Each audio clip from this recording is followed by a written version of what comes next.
if it was opposite to what he had anticipating doing as part of his plan, would that have been a violation of police policy? No, plans change quite often, depending on our situation, what's going on, what we're faced with. If the apartment is large versus small, without a lot of room to move around or maneuver, we have to go with what circumstance we're given at the time. And I don't know the specifics on where he was at the moment the knife was taken out. We were given perspective on where he was at the time the shots were fired, but not where he was prior to and what position he was facing or not facing at the time. So it seems like the policies really aren't that important. Objection, vague and argumentative. What's the thing?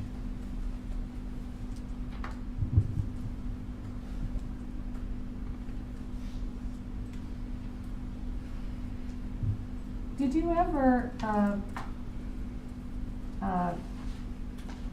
verify at all that Ms. Lyles was in fact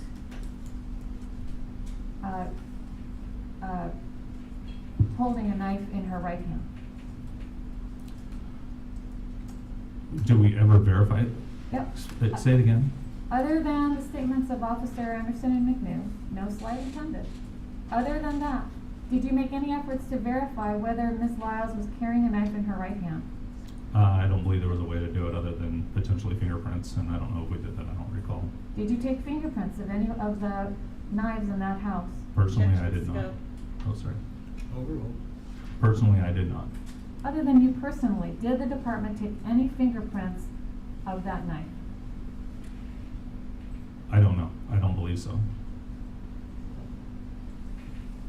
Did the department ever try to put the knife that was by the front door into the sheath that was found somewhere in her coat? Your Honor, I'm sorry, Administrator, I would object. This is beyond the scope of this witness's testimony. I'll allow this question, please. To my understanding, they took photos of both and they took measurements and indicated that CSI Detective Biggs, I believe, indicated that they both appeared the same color and match, but whether or not it was inserted into the actual sheath, I believe she said she did not do that.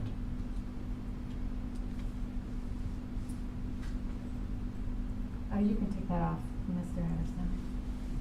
I want to go back to the policies as we wrap up here. If we start, Mr. Anderson, the policy, which is Exhibit 60, page, well, the first one, 8, use of force, which I believe is page number 4.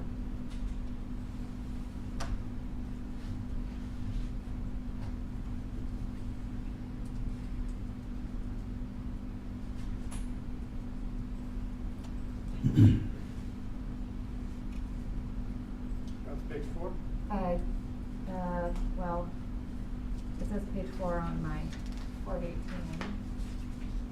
No, it's 8. It's the one I think above that. Yeah.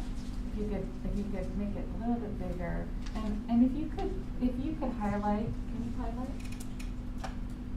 Can you highlight just the last 2 words of the first paragraph?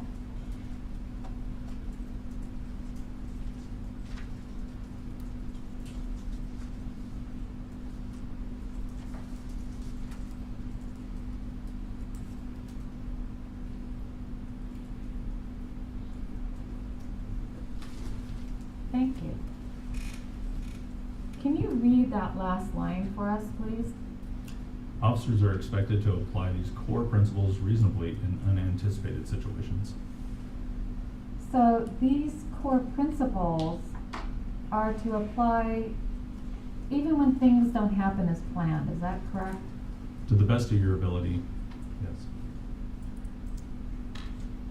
Why is that language even in there? It's to kind of encompass the fact that we see multiple different scenarios. We are faced with multiple different encounters every single day, and that policy, there's no way to draft a policy for every anticipated situation or encounter or contact that we make as police officers. So these are general principles to give guidance to officers to try to abide to the best of their ability, even in the unanticipated situations. So these are guidelines. They're guidelines and expectations. And again, because we can't write a policy on every single encounter, we we provide these guidelines and policies to kind of help officers work through scenarios and work through incidents that we can't write policy for.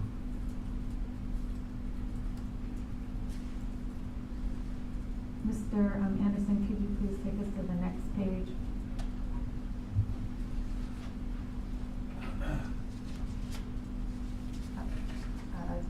No, a little higher than that, yeah. If you just scroll up a little bit. And could you please highlight that middle bullet point under 3? Officers should take reasonable care. Yes, please.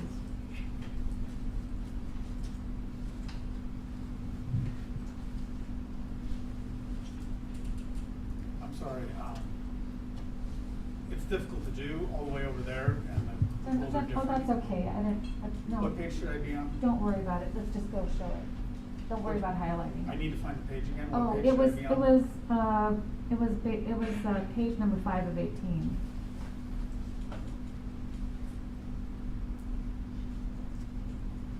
Hang on, Are we on the same, do I have the same document? you do. Okay.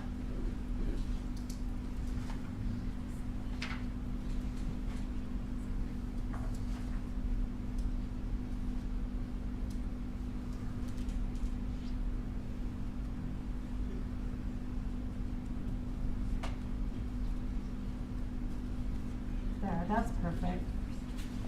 Can you read that second bullet point for us, under number 3? Yes.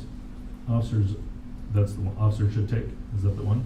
Yes. Okay, officers should take reasonable care that their actions do not precipitate an unnecessary, unreasonable, or disproportionate use of force by placing themselves or others in jeopardy, or by not following policy or training. In the scenario that we went over earlier about using force right next to children, would that have violated this policy? Under the circumstances that the officers were facing with a female with multiple knives charging at them or coming at them and trying to injure them, it would not. They did not put themselves in that scenario. They were reacting to somebody attacking them and trying to stab them. So the interests of the officers trumped the interests of the children, is that correct? Objection Yes. argumentative. Passed and answered. Overruled. The officers were protecting themselves from imminent death, great Truly. bodily harm. Truly. They were protecting themselves at the risk of children potentially getting killed. Objection argumentative. Is that right? Sustained.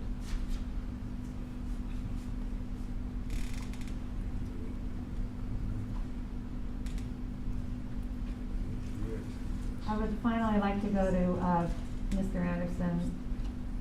The next one is page 7 of 18, which is the de-escalation techniques.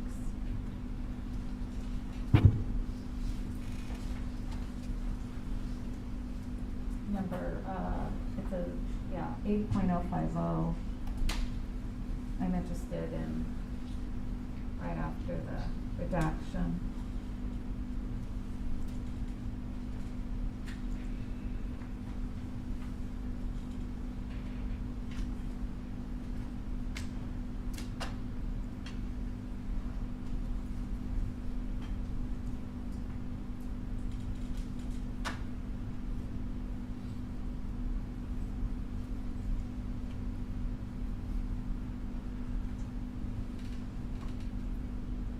There we go.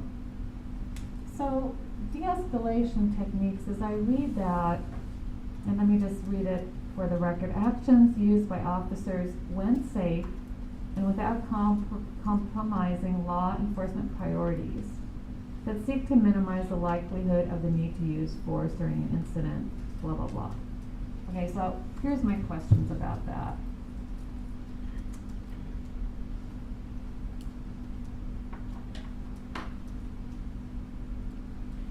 De-escalation can occur before engagement occurs, isn't that correct? It could be a component of it, yes. And it could be a very valuable component of it, right? Yes. Because if you try to de-escalate after everything's escalated, you could be in trouble, right? Potentially. So if an officer is called to a priority 3, is it priority 3 call?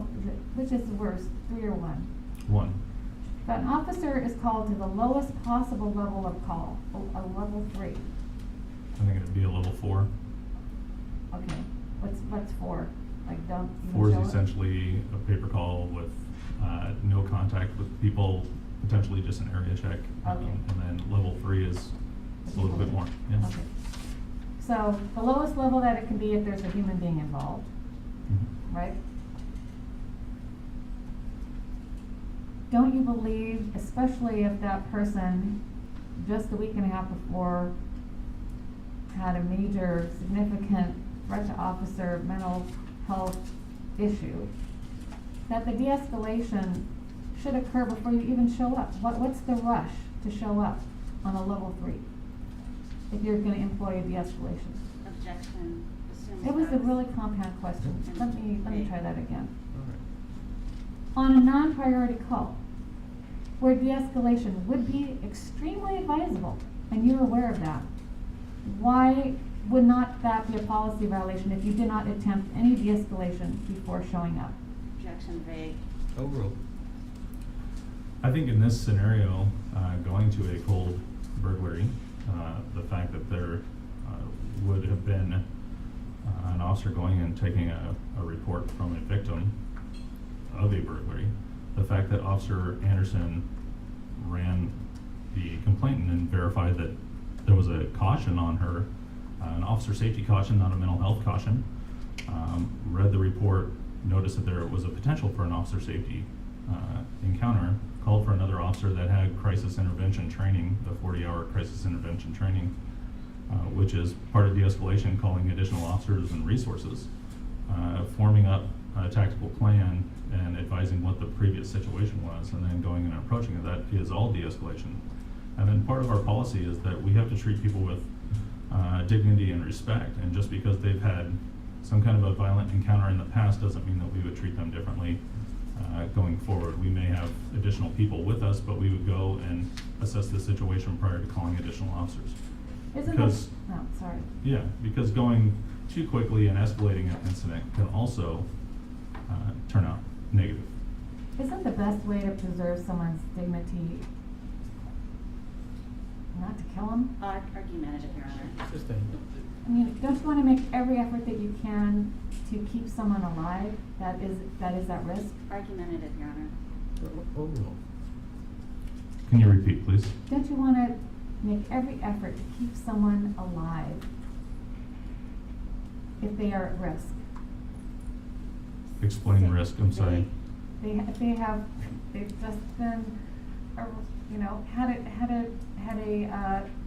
an incident involving mental health crises, threat to officers, alleged, barricading of officers, not allowing them to leave, and threatening their lives. Objection vague, Sustained. argumentative. Let me It's try it a again. vague question. I'll just keep going until I get it right.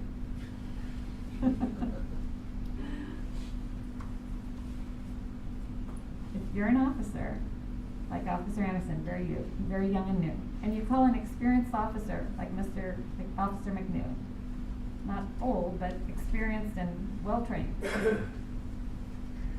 wouldn't you expect the older CIT trained officer to take a moment and to at least say, hey, I want to read that report that you just glanced through. I want to read it. Not necessarily, no. Wouldn't you expect that CIT officer not to come up with a hasty plan, but to come up with, I think you called it, a tactical plan? It depends on the scenario. We are actually taught to form hasty plans when we're going into a scenario. And that's just so that we're all on the same page and that we understand what we're doing. But did they really understand what they were doing? I think you said, that Officer McNew was supposed to be the cover officer Officer Anderson is supposed to be the primary officer, right? Correct, that's how it was dispatched, yes. But yet Officer McNew was the one that was, went into the bedroom to go look at the Xbox box while Officer Anderson stood out in the hall. How is that being a cover officer versus, I mean, what was he covering at that point? I don't know, potentially checking, for weapons, so. Oh. So again, part of the cover officer and having the scenario that we have, whether or not we have a large apartment versus a small apartment with Assume it's a maneuverability. small apartment, assume it's a Objection, small. Your Honor. Please assume it's small. Two. I'm just objecting to her interrupting the witness, that's all.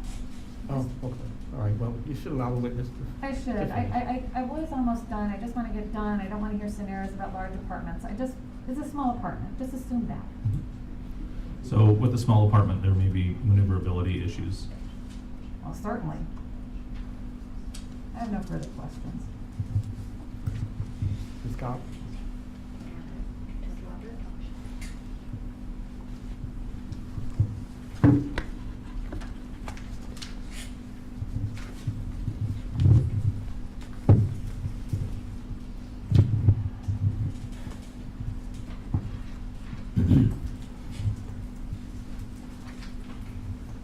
Captain Davidson, I'm going to be skipping around a little bit to address several different areas that Ms. Kohler covered.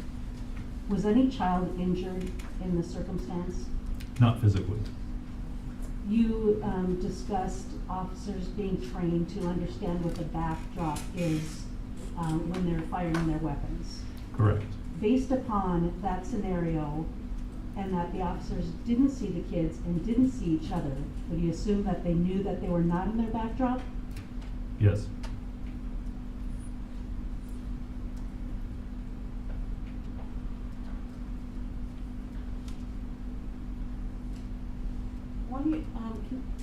Can you please turn to Exhibit 100?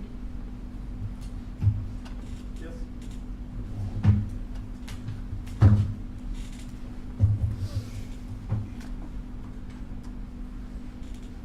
Okay. Recall, Ms. Kohler, trying to get you to say that the officers had said we won't let her get behind us or between us. Do you recall that? I'm gonna object to the form of that question. Overruled. Yes. And you testified that the officers said, don't let her get behind us. Yeah, I believe it was Officer McNew that said, don't let her get behind us, and, yeah. Can you please turn to page 12 of Exhibit 100?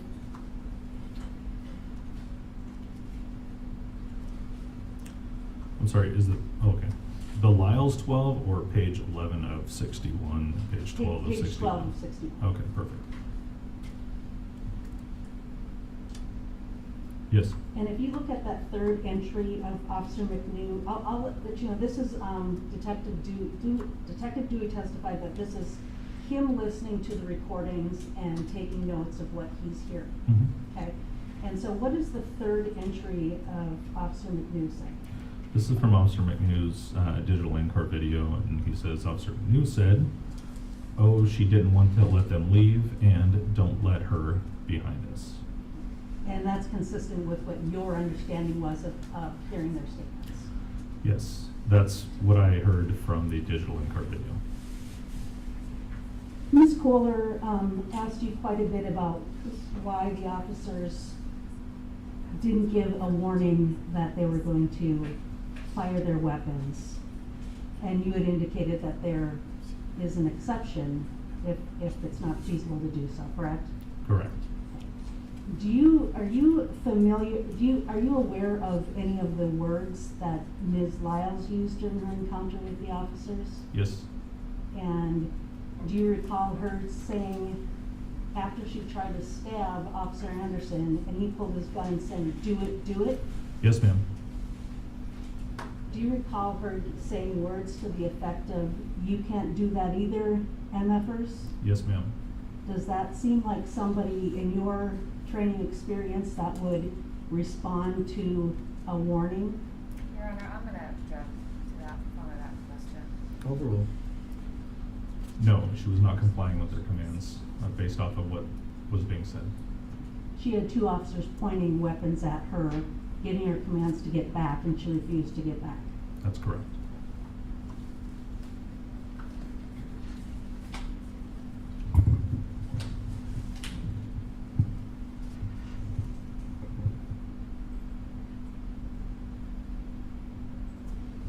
Talked a little bit about the firearms review board. Are there also civilians who sit in on that? Yes, the mayor's representative sits in on that. And at the time of this incident, Your other objectives outside the scope. I would join that objection. Sustain.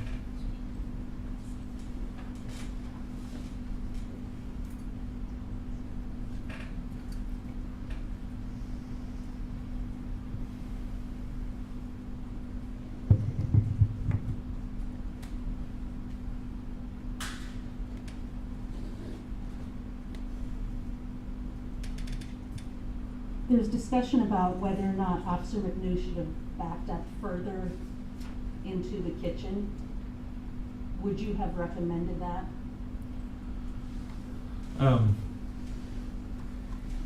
I mean, I wasn't faced with the same situation. In his mind, if he would have backed up further, he would have had literally nowhere else to go. Having a little bit of room behind you is a little bit more of an opportunity to move if you needed to. Back is completely against the wall, then you are limited completely in all your movements.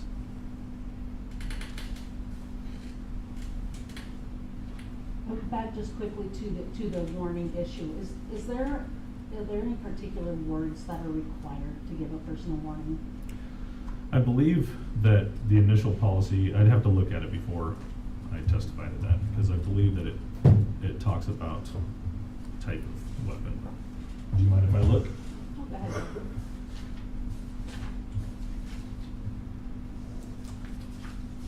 Actually, we'll just move on from that. You already indicated that in this particular circumstance, the exception applied. Correct.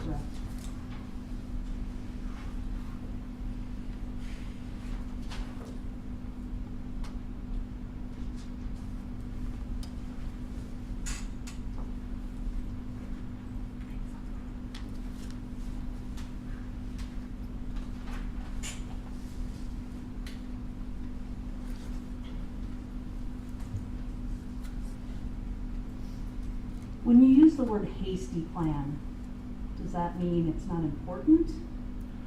No. Again, when officers arrive on a scene, they want to both kind of be on the same page. So that doesn't necessarily mean that we're laying out every single thing that we're doing, especially on this call. It's considered a cold burglary. An officer took the additional step to bring additional officers there, or an additional officer there, and give him information about the call, which is part of a hasty plan, to get on the same page, and then talk about what their next steps are, which, not knowing what you're gonna face when you get in there, at minimum, don't let her get behind you, right? So that's just basically the difference between a plan on site and a plan, for example, that a team would do back at a precinct if they're going to serve a warrant or something.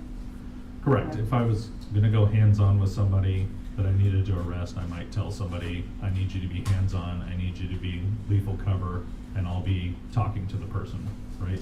That's a hasty plan, and then we immediately move up. We don't necessarily have time to sit down and jot everything down and have everybody's specific roles laid out. So in your many years as an officer, do you find that officers who work together, or even if they don't work together, do they understand what their role is, and you don't need to verbalize everything for every call? Would you agree with that? Absolutely. I know working partner cars, I knew exactly what my partner would do before I did it. I mean, I understood my roles, she understood her role.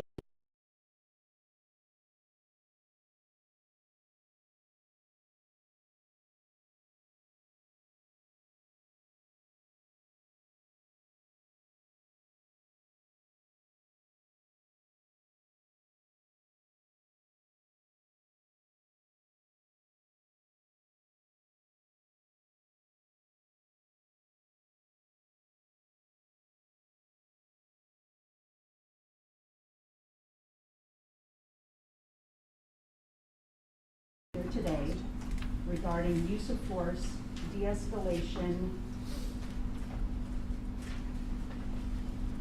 giving warnings, and calling for aid. Would you agree, again, that the officers followed all of those policies in their interaction with Ms. Lyles? Absolutely. One moment, please. No more questions. No questions. Oh, there are questions. I think there's another, Ms. Thornton, there's another question. Oh, thank you. I passed 2 down already.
You can bring the other one up Yep. whenever they're done. Is that it?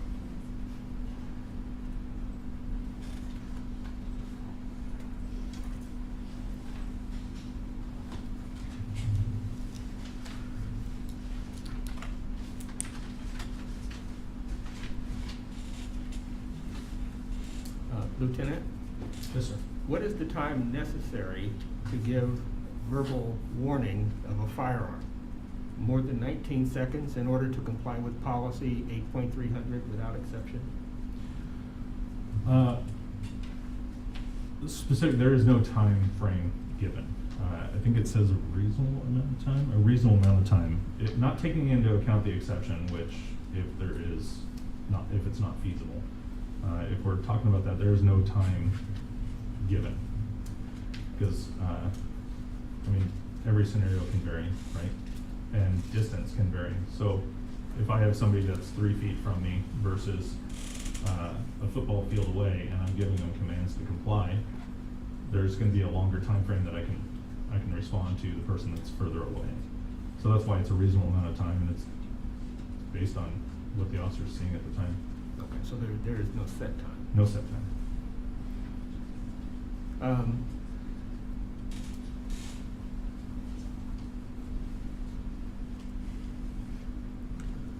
Why was 7 shots in rapid succession in compliance with 8.200?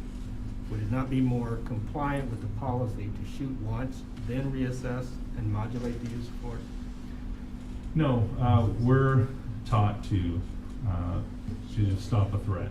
So if we have somebody that's advancing on us and we fire our weapon until that threat goes down and is no longer a threat.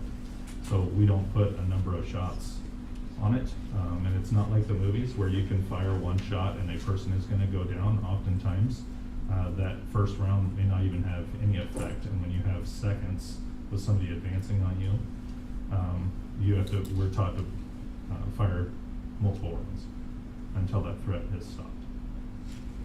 And we're talking about 7 rounds. There were 4 from one officer, 3 from the other officer, so they're both firing in rapid succession until the threat stops.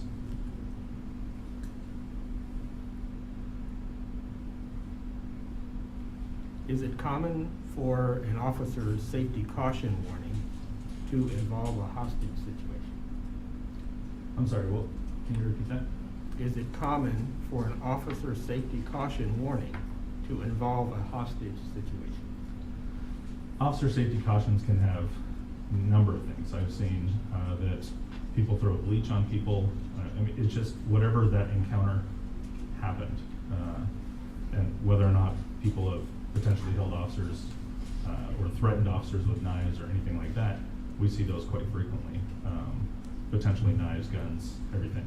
So specifically to a hostage situation, I haven't personally come across one, but you know, threatening to assault an officer, those are very frequent.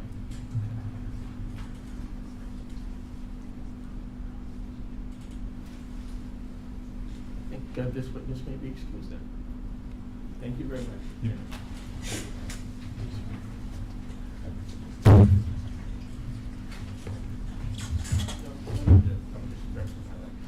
Anyone else feels like it? Stretching, thank you. Okay. We ready to start? I'm just gonna do one. You want, hold it up. We would like to get Mr. Buck back on. I'm not sure how quickly that can be done. I advised Mr. Anderson that that's the case, and he indicated he would do so. Well, I mean, isn't he just gonna watch this witness and then help? I mean, I don't even know if we'll get to him, to you guys today. Right? I mean, Okay, well, I mean, I guess we can, well, I mean. Ms. Thornton, I mean, I don't think we'll get to you today. We can get it set up in 60 seconds.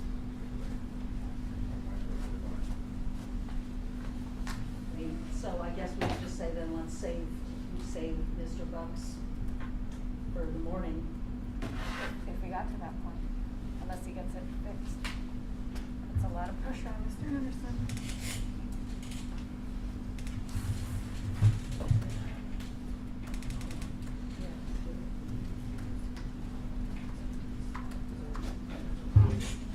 Can you hear me, Ms. Buck?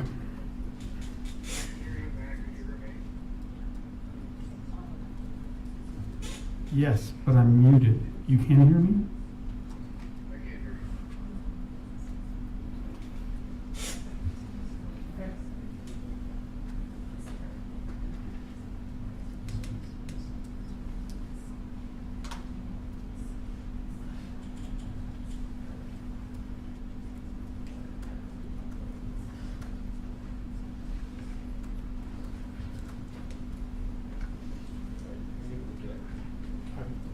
Lisa? Ready? You ready?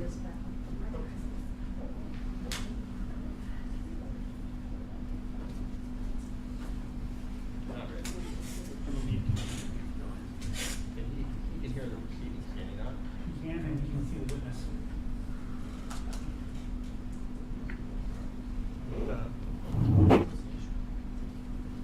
Witness present? Pardon? Witness present. Yes. He's in the back hallway there. Let's bring him in. Here we go. Good. You want him brought in?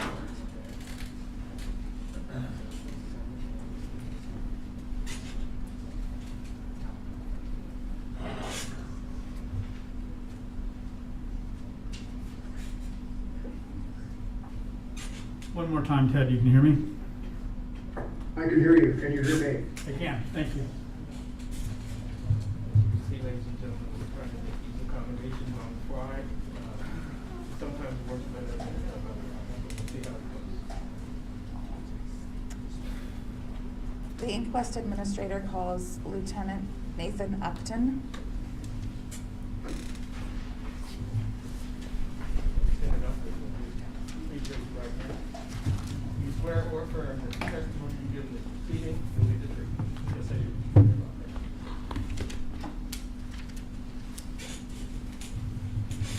If you could please state your full name for the record, spell both your first and last name. Nathan Upton, Nathan Upton. And what is your current occupation? I'm a Seattle Police Lieutenant. What department are you in? I'm in the education and training section. I'm the advanced training lieutenant. How long have you been in that unit? Since October 2018, so a little over 3.5 years. Have you always been the lieutenant there? What's that? Did you join that unit as a lieutenant? Yes.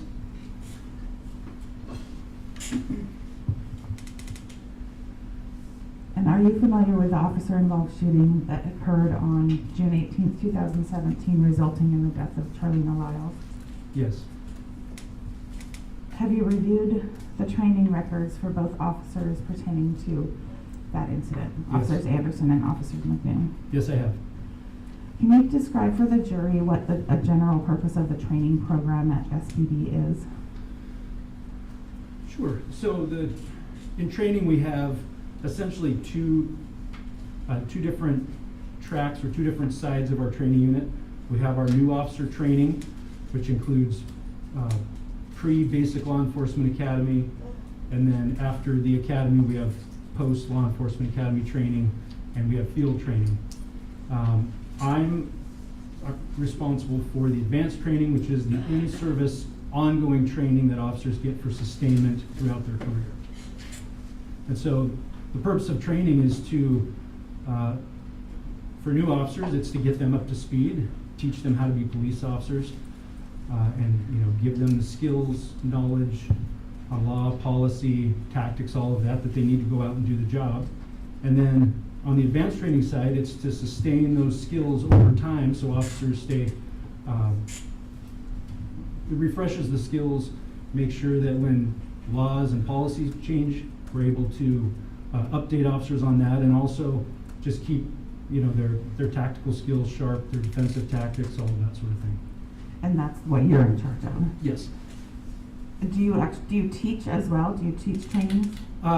Not very often. I've taught a few classes here and there, just partially because of what some of my expertise is, but generally that's not my position.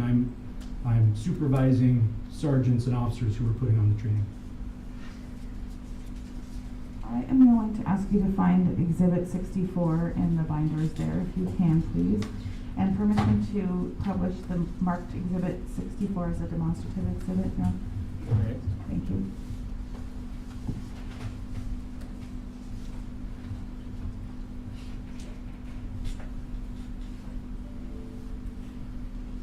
Okay. And in your review of the Officer Anderson and Officer McNew's training, did both of the officers take this training? Yes. And what's the title of it? 2015 Use of Force Skills Training, Use of Force Skills Integrated Tactics, Control, Defend, Stop. What does integrated tactics mean? So integrated tactics, so tactics incorporates sort of two different things. We have defensive tactics, which is the hands-on control that officers use when you're actually in physical contact with somebody. And then we have what we call general tactics, which is everything you do up to that point. So all of the teamwork that's involved, communication, your tactical positioning, time, distance, and shielding, all of those things are part of tactics. Defensive tactics is, again, the hands-on physical control, handcuffing, takedowns, things of that sort. And so integrated tactics is taking, and oftentimes when we teach those, we teach them separately. We have separate classes. This is integrating those two things together into one class so that when officers are doing drills and scenarios, they're going from start to finish rather than stopping at, say, handcuffing. And oftentimes we do that just for safety and the amount of staff it takes to do that training all together is more, because oftentimes our defensive tactics takes place in a gym with mats and all of that. So just logistically, it's more this training is more difficult to put on, but we see value in it because, again, you're not having people train in a way that is sort of artificial. It's more realistic this way. So how often are integrated tactics trainings offered to officers? It's intermittent. I can't say. It's one of those things that, like, I believe, looking back at the training records, that we did it in both 2015 and 2016. There was a different focus This one was more individual skills or small team skills related to handling calls. In 2016, those were more dealing with rapid intervention or potential terrorist or active shooter type situations. It was more focused on that versus this, which is more day-to-day calls that you would handle involving people with potential weapons or who are just combative. And I guess I should be clear that the records that you reviewed for our officers here only go up through 2017, is that correct? Right. And those would have been the ones that were applicable at the time of this officer-involved shooting? Yes. Okay. What does the subtitle control, defend, stop mean? So those are just, I mean, I don't, when they put that in there, I don't know what the thought process was, but control is the physical control that we would exert over people. Defend is obviously being able to defend yourself or somebody else, and then stop is to stop the threat. So if there is a threat of any sort, whether it's just a regular physical threat of violence or a deadly threat, so it's stopping that. So, And that sort of describes what you were talking about, the defensive tactics and the general tactics being put into an integrated tactic training. yes. Okay. Does SPD offer this type of skills training for policies other than use of force? You said, is that what you were referring to with the 2016 training? So, Oh wait, I'm sorry, I confused two things. Skills trainings is what I wanted to ask about. sure. We practice a variety of different things in drills, scenarios, classroom. So this is focused on use of force. We also go over things like detentions and stops so that officers have a chance to practice, how to do a Terry stop, how to do, other types of stops. So that, we're following policy and law related to those. And when is in an officer's career is an integrated tactics training available to them? Do they have to be an officer for a certain amount of years, or is it? No, so every year before the year begins, we come up with a training plan. And so we look at what our training was for the previous year, and we sort of formulate, okay, what are some things that are either gaps in our training, things we think we can improve on, things that are hot topics, just in the world, in law enforcement, and we plan out the next year's training based on that. So clearly in 2015, when this was created, they would have started this in 2014. They thought, hey, you know what we should do? We should do integrated tactics this year. And as a unit, they came up with that training plan. So it's just sort of a year-by-year thing that we look at, okay, what makes sense for this year with, so I wouldn't say that it's that calculated like it's on some interval. It's more of, the training team gets together and says, okay, let's come up with a training plan for next year. What should we do?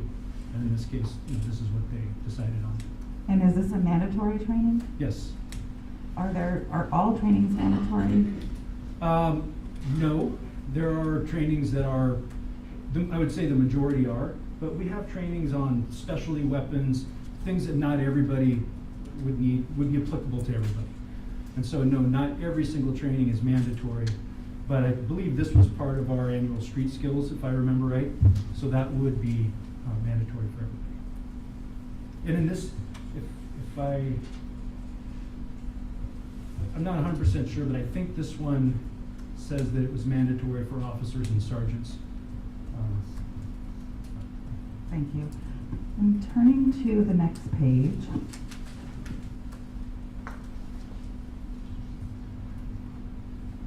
I'd like to use this training summary as an example of the types of trainings that officers who receive from SPD rather than necessarily the subject matter of this training. The jury has heard a lot about de-escalation and other things. So if you could just, I'd ask you to read this page, and there's Okay. one word that goes on to the next page to the jury in a way that they can take notes if they want to.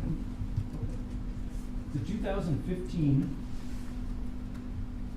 use of force, skills training, integrated tactics. Sorry, I'm gonna interrupt you for one moment. Those two microphones are doing two different Oh. things, I think, so if you could put them together and speak into them, Okay. that would Sorry. be great, thank you. I'll start over. The 2015 Use of Force Skills Training Integrated Tactics builds on principles and concepts taught in previous training. This is consistent with the Seattle Police Department's philosophy of progressive training for officers. During integrated tactics, officers will combine their de-escalation skills, defensive tactics, and team tactics to respond appropriately during incidents involving various or even changing levels of threat from subjects. The primary goal of this integrated training is to reinforce learned skills from previous training and to further develop the officer's ability to integrate de-escalation skills into their tactical skill set. Officers will continue to be trained to enter each drill with the intent to de-escalate to prevent the use of force unless it is necessary, and to recognize different levels of threat and to use force in concert with their fellow officers to stop threats posed to themselves and/or others. Officers are expected to be capable of articulating and justifying their responses according to relevant legal standards and department policy, which is itself a skill set that is reinforced in all of our use of force training at the Seattle Police Department. The success of an officer's tactical response in use of force incidents is often determined and later judged by an officer's ability to make rapid and fluid transitions between skills and skill sets, and to adopt those skills to dynamic and rapidly evolving circumstances. The ability to quickly make transitions and adapt is one of the single most problematic and often ignored areas in police training. Officers must also be able to frequently evaluate the effectiveness of their tactics during an incident and to modify or change them in order to meet their objectives and fulfill the lawful purpose intended. Effective training must simulate the reality of these incidents as well as the environments or contexts in which the officers regularly operate to the greatest degree possible. Integrated, reality-based training, therefore, is the heart of our Seattle Police Department. The explicit goal of integrated tactics is to produce officers who consistently perform at high levels of excellence and are better prepared to serve and protect the citizens of our community. Officers will have to make use of their decision-making skills in a variety of contact and cover drills and scenarios involving subjects in crisis or who are committing crimes. In dealing with combative subjects, officers will have to make use of their defensive tactics skills and team tactics. Thank you. And in your review of Officer Anderson's training records, do you remember when he took this training? I don't remember the exact date, but it was in 2015. Thank you. And what about Officer McNeil? Same. Thank you. Now I'm going to ask you to look at exhibit number 66A, please.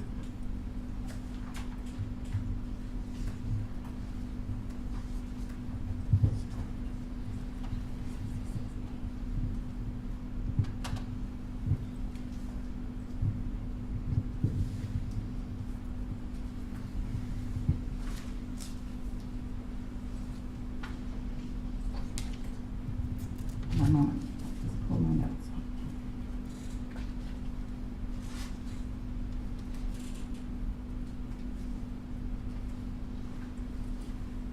All right, and the title of this is Post-BLEA De-escalation, Contact and Cover. Did Officer Anderson take this training? Yes, according to his training records, he did. And do you remember approximately when that was? Again, I'd have to, it was in 2015, but I would have to refer to the record for the exact date. If you could pull up, it might be in a different binder, but exhibit number 92.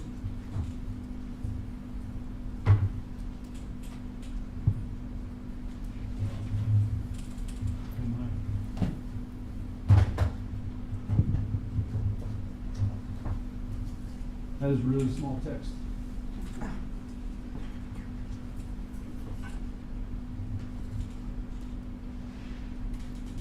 Yeah, there's no way I could read that without a magnifying glass. Okay, It's well- very, very small text. Would it, if I said he took it on November 11th, 2015, does that sound about right to you?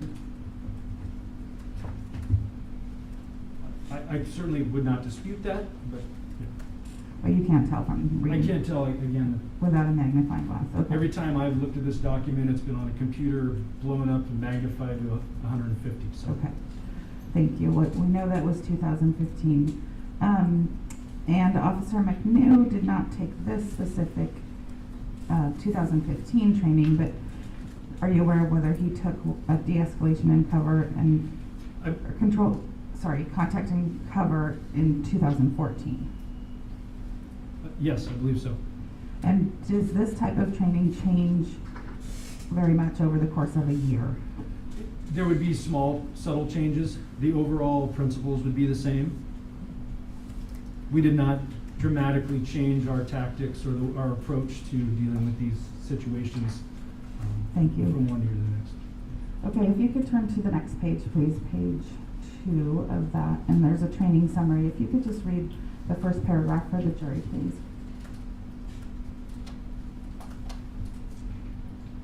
This module incorporates training in de-escalation and contact and cover. This training was delivered to all officers of the Seattle Police Department in support of the new use of force policy.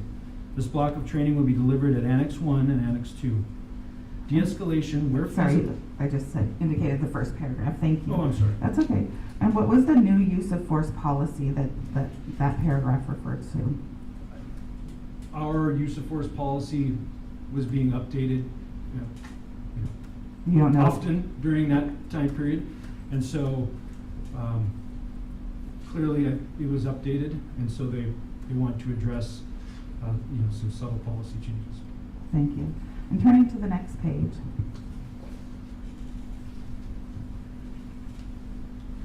This section covers contact and cover. Can you please just read for the jury what the performance objectives were and what the enabling learning objectives were?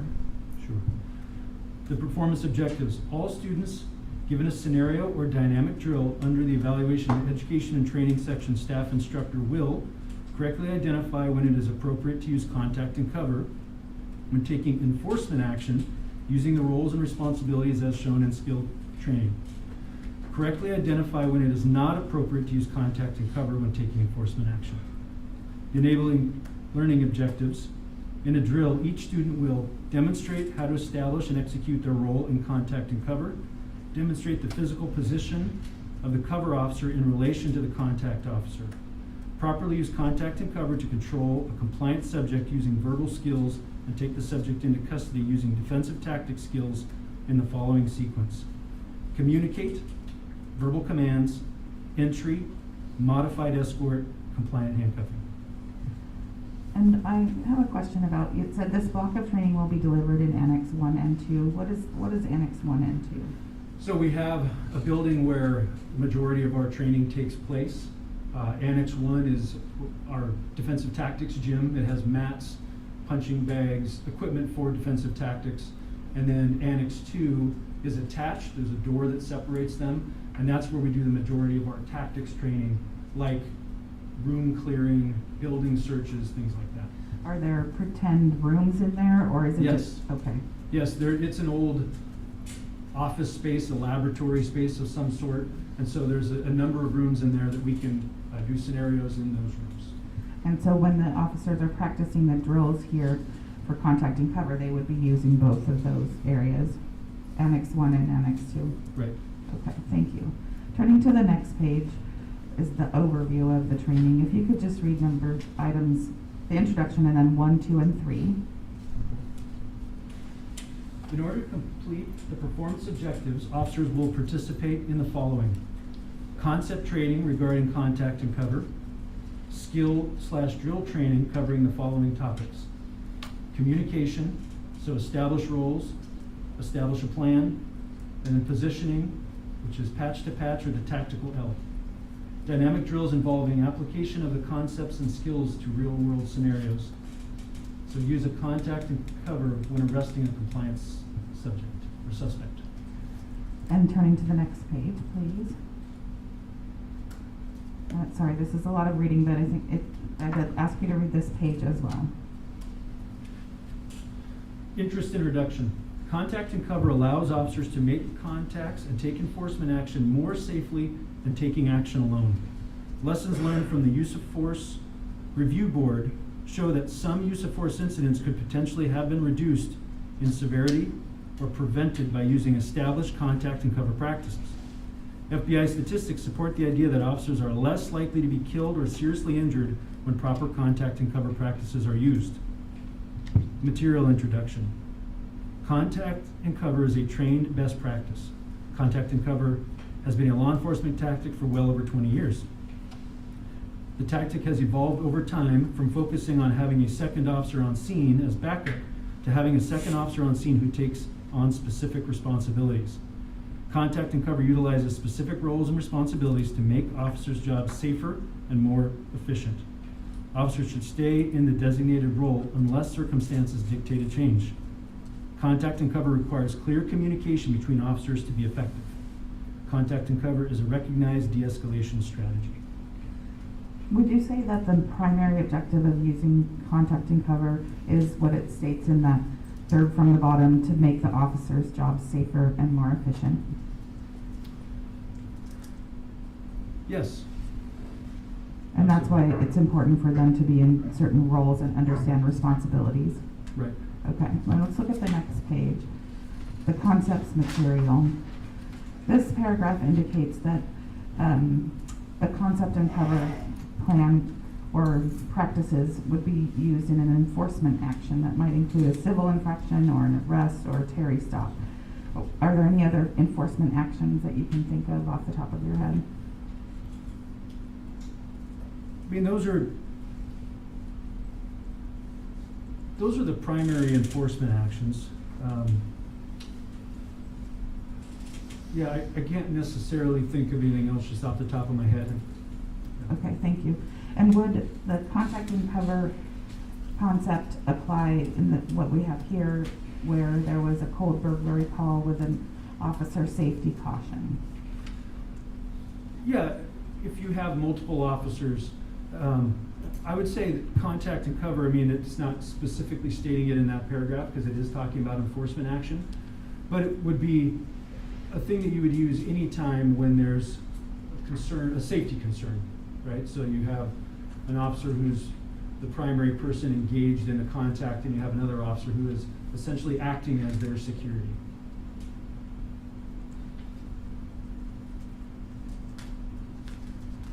And turning to the next page, let's talk about the responsibilities. In this case, who was the contact officer and who was the cover officer? It appears Officer Anderson was contact and Officer McNew was the cover officer. And what would Officer Anderson's responsibilities be then, according to this training? It would be to engage with Ms. Lyles, take the report, primarily be the one who's contacting the complainant or the subject in this case. And when you say contacting, you mean talking to? Yes. Thank you.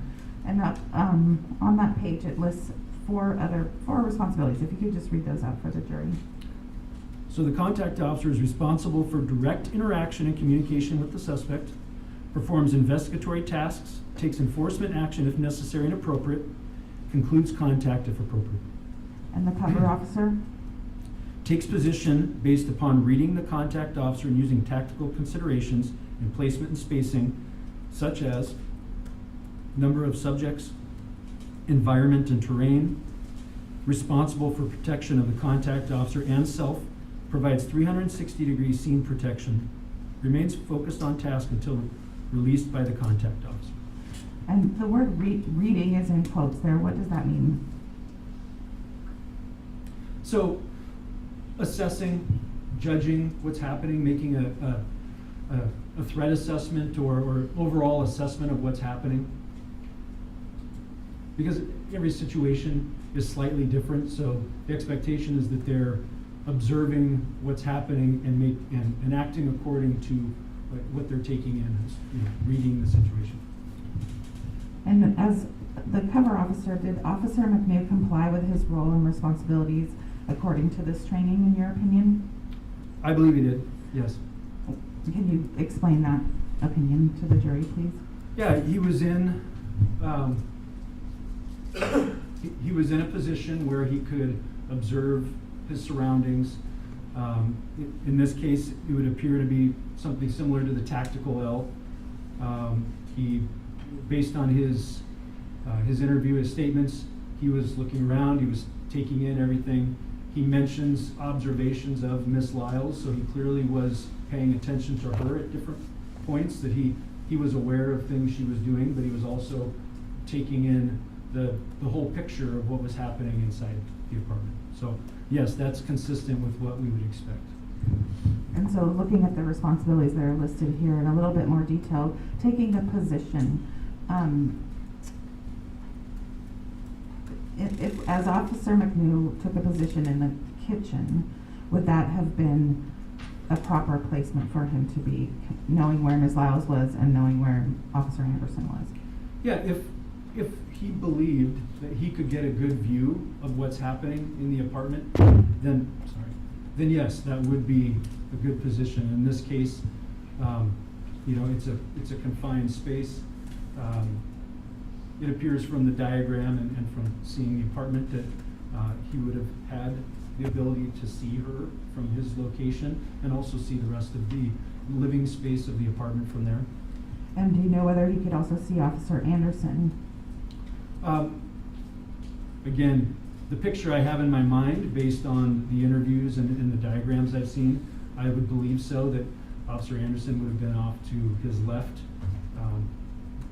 And so, sort of like, again, sort of in that L positioning. And the second responsibility there, with the protection of the contact officer and self. And would you say that's a primary responsibility of the cover officer? Yes. And are you aware from your review of the case that Ms. Lyles, both officers noted that she was taking her hands in and out of her pockets? I do remember that, yes. And do you believe that, based on your review of the case, where obviously Officer McNew was taking in the environments and noticing things around the apartment, was he compliant with his responsibility to protect the officer's safety when she was doing that, with taking her hands in and out of her pockets? Yeah, I believe so, based on their statements at how they perceived that incident at that moment, that this was an investigation of a cold burglary, that there was at that point, they didn't feel a reason to be alarmed, and her behavior to them didn't demonstrate that there was anything to be concerned about presently. So the fact that he noticed it is, I think, important. That means he's being aware, he's assessing the situation, but also, given the circumstances, he wasn't alarmed by it, according to the interview. As a training lieutenant, would you say that, based on the information that they had prior to entering into the apartment from the officer's safety caution, should Miss Officer McNew have been more alarmed about, or been paying more attention, or given some instruction to Miss Lyles about her hands? You know, one of the things that we train officers is to make an assessment of the situation.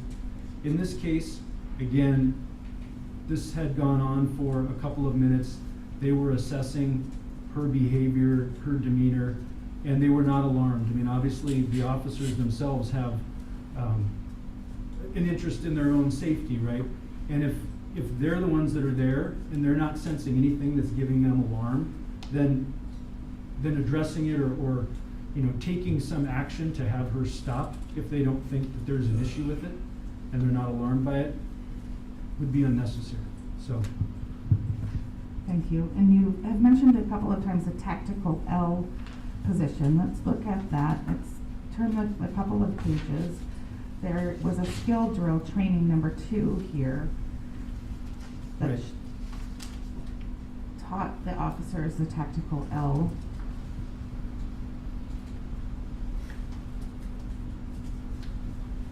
Yes. So I'd like you to just describe what you mean by the tactical L, and there's a photograph at the top of that page that we can Sure. show. the jury there. So the tactical L allows the officer, the cover officer, to keep an eye on both the subject and the contact officer, and also take in the surroundings. So it's an advantageous position. You know, the other one that is taught in here is the patch to patch, which is fine, but it doesn't give you as broad a view, and it doesn't give you a different angle of the subject. Whereas the tactical L, because you're at an angle, you now have a different view of the terrain and the whole scene than the contact officer. And looking at The picture there, can you tell by looking at that who's the contact officer and who's the cover officer? Yeah, the contact officer would be the officer on the left, and the cover officer would be the officer on the right, who, I mean, this is a static picture, but what that officer would generally be doing on the right is have his head turning back and forth. So he would be looking over at the subject, he'd be looking at the primary officer, he'd be looking around at the scene, to see if anybody else is approaching, if there's any other potential threats or dangers. And based on your review of this case, was Officer McNeil employing the tactical L positioning as a cover officer? So I would say yes. I would say it's consistent with that. I don't know what was in his mind. Clearly, you know, he was not asked that specifically. Were you in the tactical L? But I would say what he was doing and the position he was in is consistent with that tactic and that training. And this training obviously has the officers who are going through the training go through and practice this. And if they get anything wrong, what happens? They're just given some direction. You know, if they're not doing it properly, it's, you know, they're corrected. Hey, actually position yourself here. If they're not looking around and taking in the 360-degree environment, they would be.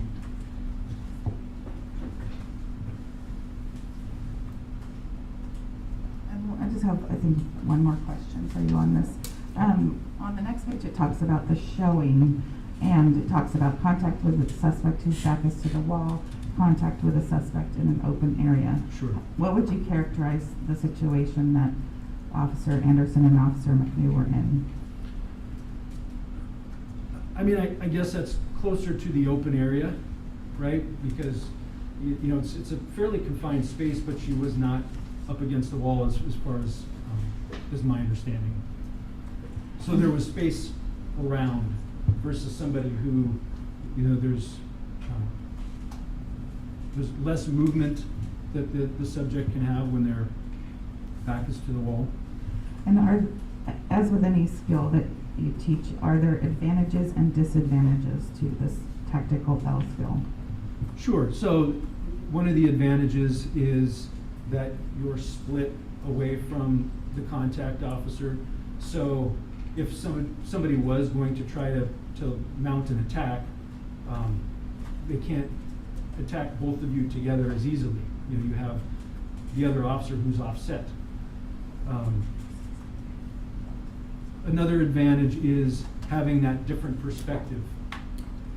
When you're patch to patch, you're closer to each other, so you're in physical contact with the other officer,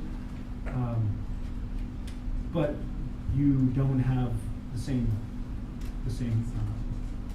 broad view of what's happening. Let me just show the jury the patch to patch image so they can understand the relationship that you are talking about. So this is the patch to patch skill and drill training, is that right? Right. And who's the cover officer and who's the contact officer? The cover officer the contact officer is one that's closer to the subject, so he's slightly to the right, and the cover officer is the one that's further away and offset to the left here. So in the contrast to the tactical L, you said the cover officer and the tactical L would have a more broader view of what was going on. Yeah. In this situation, for him to see everything that's going on, he has to really move his body more because he's right next to the contact officer. But he's also, you know, a benefit is he's also in closer proximity if something happens, right? So there's pros and cons to both of them, and that's what the training teaches, is that you really need to evaluate the situation, evaluate the space you have to determine you know, what works best. And I- up on And this- these are, I will say, these are general principles that we teach people, but these are not locked or set in stone that you must do this or that. Officers are expected to sort of adjust to the call, to the situation. The overarching principle is be able to see what's happening, right? Be able to take in the environment and be in a position that gives you some sort of tactical advantage, you know, for security, for safety.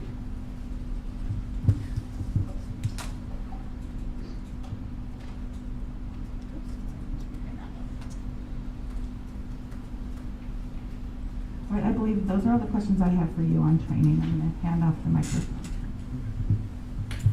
Go.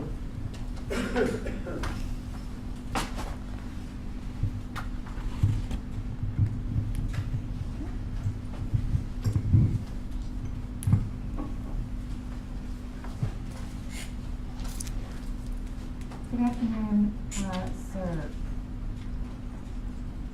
So my understanding is that once you decide who's contact and cover, you should keep those roles and not switch them off, unless there's a plan to switch them off. Is that right? Generally speaking, yes. And in this case, A plan or a reason. I mean, this is police work is dynamic, things shift and move. I mean, these are general principles, but yes, the idea is that somebody is always in one of those roles, and that you have somebody who is protecting and someone who's contact. And so you can communicate and switch them, but what you don't want is for there to be confusion and have nobody doing one of those roles, right? so when they entered, who knocked on the door? Who knocked on the door? It's my recollection, understanding that it was Officer Anderson. And that would be correct, right? He's the contact officer. Well, yeah, knocking on the door is, at this point, they haven't even made contact with anybody when they're knocking on the door, so, either person could knock on the door, but our training is not that strict that we're establishing who, you know, knocks on the door. It really gets more into who, as you're in face-to-face contact, who is engaging with the subject, asking the questions, talking to them, all that sort of thing. So who was engaged with the subject? I believe Officer Anderson was. Who was engaged with Ms. Lyles when she took them back to the back bedroom to show them where the missing, I can't remember if it was Xbox was? Well, my understanding from reading the statements is that the first one down the hallway behind her was Officer McNew. That's my. Who went into the bedroom with her? Actually, I didn't realize anybody had, from the statements that they actually went into the bedroom. I guess the picture I had in my mind was that they went down and sort of looked into the room and pointed out different things, so, that's, So you don't know who went into the bedroom with her? no. You would assume it would be who? The contact officer, right? Okay, sure. I mean, you tell me, you're the trainer. It's our police work is not that rigid. So, yeah, we have general principles about keeping an eye on what's happening and having a person to contact and someone in security. But I've been to many police calls and observed lots of police work on video, doing reviews of different things. The expectation is not that officers are, you know, as you're going down a narrow hallway, that it's that rigid. I can. So that was my question about going down a hallway. My question was, when Ms. Lyles was giving her report as to what was taken in the bedroom to an officer, who was that? Objection, calls Should for it have been the contact officer? Calls for speculation.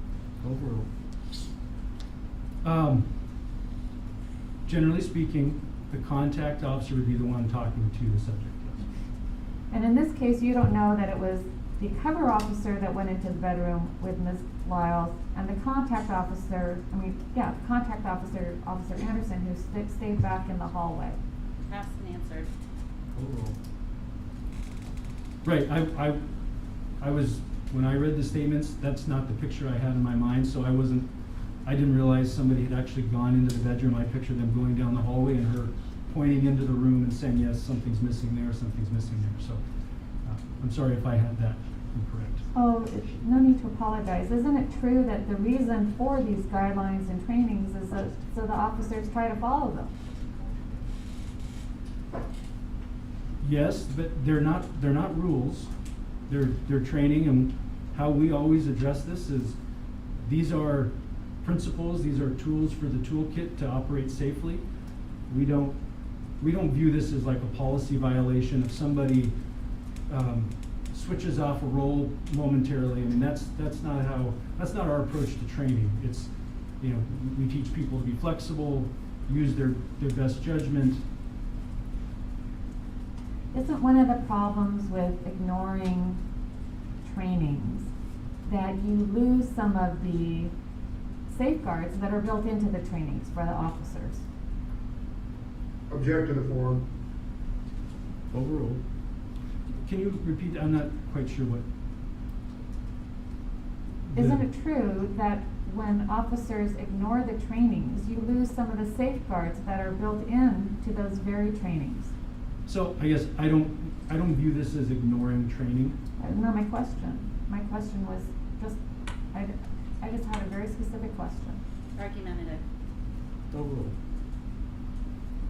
If it has nothing to do with this case, then it's beyond the scope. Overruled. So There's no question.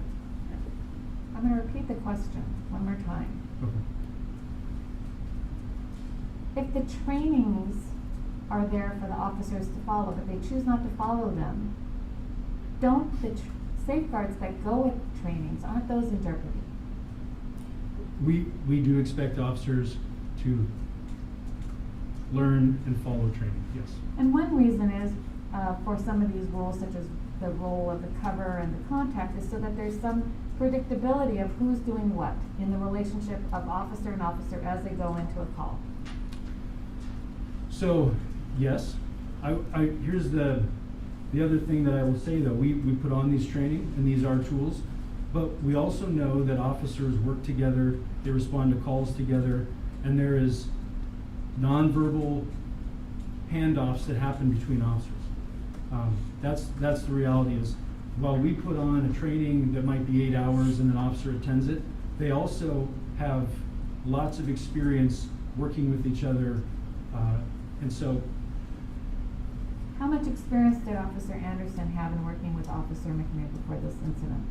My understanding is that they had been in a squad together for at least over a year. And Officer Anderson had been a police officer for how long? Well, he was going through post-BLEA in 2015. He was going through what? Post-BLEA in 2015. And that remind would- us what that is. That's the training right after you get out of the academy before you go on to your field training. So that would mean he had a couple of years, about 2 years. All right, so now, again, you're the second person in a row to talk about trainings or policies and not mention the children. Who's responsible for seeing the children in this situation? Check the form. The contact officer or the control officer Overall. or cover officer? What do you mean by seeing the children? If I recall from their statements, first of all, again, we go back to these are general principles that help make things safe, but these are not. Officer Anderson was the contact officer, but he noticed the children also. So he's not so focused on the contact that he's not also aware of what's happening. So my understanding is both officers were aware of the children. They both mentioned the child in their statements. That's my recollection. Well, they didn't even know that one of the children was in there, right? They didn't even know that there was a third child in there. My understanding was that was in a room that was not in the immediate area of where they were having their. So this is a burglary call. This is called in by Ms. Lyles. They would not go searching the house for people. That would not be regular. That would be. Would it be regular for them to say, who's at home with you today? after seeing children on the floor, are there any other children in the home? Is that not a normal part of an officer's inquiry when you see little children? Not usually, no. Not unless there's a reason, that's why, I'm not sure what the reason would be for that, or why that would have been something that they would have needed to know or wanted to know at that moment. Because again, they were there to take a burglary report, provide a service, and then, But this wasn't a normal call, was it? They were there because, there was two of them there specifically because there was an officer safety caution. right. The officers knew that statements were made that she had had shears, not just scissors, but shears. We'll talk about how long they were later. That she had a child involved, that she held basically was holding the officers hostage, and that they were able to de-escalate, but it took a lot of effort, and that she was having a mental health crisis, Sure. right? Yes. And that was 12 days prior. Am I right? I'm gonna object to the form of the question. Facts are inaccurate as to the June 5th incident, and it's Overruled. inflammatory and argumentative. Overruled. They knew all of that going in, right? Yeah, Officer Anderson said that he had skimmed the report, and he did have some information about that he passed on verbally to Officer McNew, that's my understanding. And you think that it's fine, after all this training, this wonderful training that they did not ask this recently in crisis person, who is in here, which of your children are in here today? Object to the form, relevance beyond the scope. It's been asked, and answered. Who was covering the children during this interaction? Who was responsible for watching over the children? Object to the form. Overruled. I honestly don't know how to answer that. Ms. Lyles would have been responsible for the children. Now my question, Ms. Lyles is speaking to Officer Anderson. Right. She can't watch the children at that point, correct? Although one's apparently close to her feet. Who in here is supposed to be watching the children at this point? Object to the form of the question. Also asked and answered. Sustained. Was it My belief is that would be as an Sorry, I sustain the objection. Oh, Should Officer McNew have been spending as much attention on the children as he was on the meatloaf? I'm sorry, could I hear that question again? I'm happy to repeat it. Should Officer McNew have been spending as much time looking at the children as he was looking at the meatloaf? I don't. Object to the form, that's a ridiculous question. Overruled. Join. I'm not sure that was within the scope of what he needed to do for the security of the scene. Unless there was some reason to think the children were in some sort of jeopardy at that moment. How would he know if the children were in jeopardy or not if he couldn't even see them from where he was decided to stand? Again, I don't know how to answer that. I don't know why he would assume they would be in jeopardy if they're on the floor in the living room. I don't know that. Am I correct that he took up a post to survey the 360 where he could not see any of the children? Vegas the time. Sustained. Am I correct that at the time he was in the kitchen looking at the meatloaf, he was not in a position to see the children? Again, I go back to, I'm not sure that he needed to see the children at that moment. That was a risk or a threat that he would have needed to perceive that I need to be watching them right now. I mean, they're there for, again, a burglary investigation. He can see Miss Lyles. I'm not. In all the annexes that you have and all the scenarios, do you not have scenarios involving children who are potentially going to be in the crossfire of a incident involving somebody and the police? Objection from the line. Object to the form, beyond the scope. I don't know.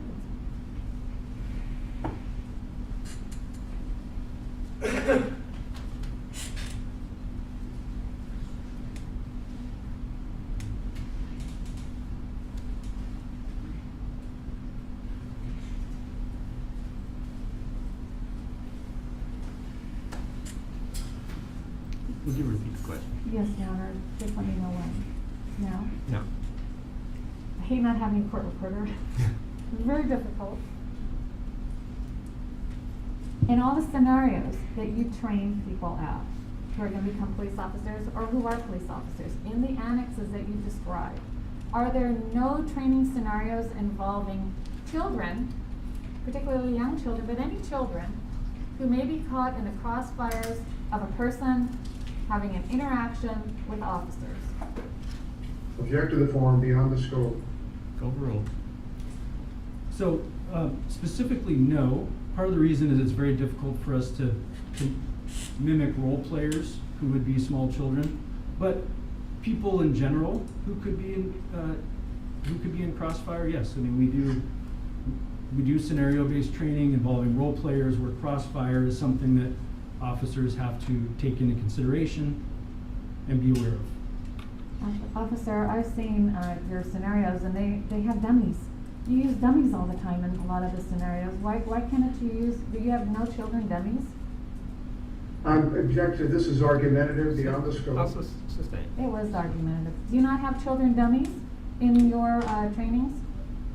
No, I think the only, objection was sustained. oh, I changed the question. She amended her question.